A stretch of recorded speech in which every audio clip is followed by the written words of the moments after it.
O emas, u. U emas, u. Qani na bola? R bo'l. U ham ko'mi?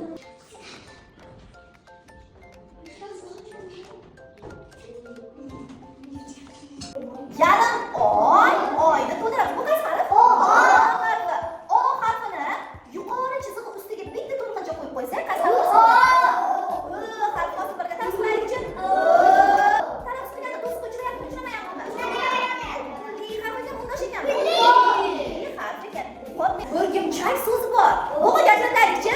O'rgimchak. O'rgimchak so'zini barakalla birinchi bo'g'inida kelyapti. Cho'pon so'zini nechinchi bo'g'inida? Birinchisida. Yana eslang. Eshitib turing. To'rtinchi so'zida nechi bo'g'in? Birinchi bo'g'in.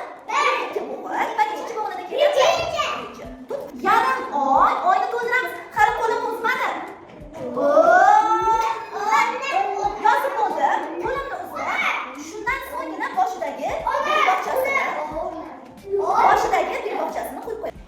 Bu qaysi harfidir? Boshini bog'laymiz, oyog'ini qo'yamiz. Yaxshi, birgalikda o'qidik. Ko'lak. Yozib tugatdi. Shundan so'nggina boshidagi to'lqinchasini qo'yib qo'ydim. Birgalikda o'qidik. Ko'lak. Yozib bo'ldi. Shundan so'ng uni boshidagi belbog'chasini nima qo'yarkanman? Qo'yarkanman. Bu qaysi harfidir? R deb uni. R deb uni qo'shamiz. R. Yana bir marta. Yaxshi, tagidagisini o'qiymiz. S deb uni qo'shamiz. So emas, so. Yaxshi, keyingi qatorga o'tamiz. O ni talaffuz qilamiz, undosh qo'shamiz. O k. Yaxshi, tagiga tushamiz.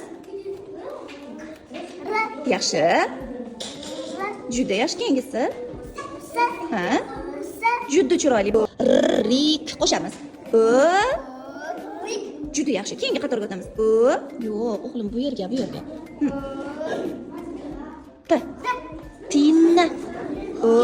Tinna. Yaxshi. Eng oxirgisini.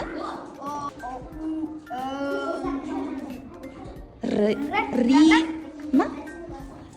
Ha, R ni yonidagi harf R deb qo'shamiz. Ri. Ma. Nima bo'ldi? Rima emas. Boshidagi o'sini ham qo'shamiz. O. Ma. Rimni qo'shdik. O. Allohga shukr, barakalla. Qizim. Yaxshi. Mo. Yaxshi. Yaxshi.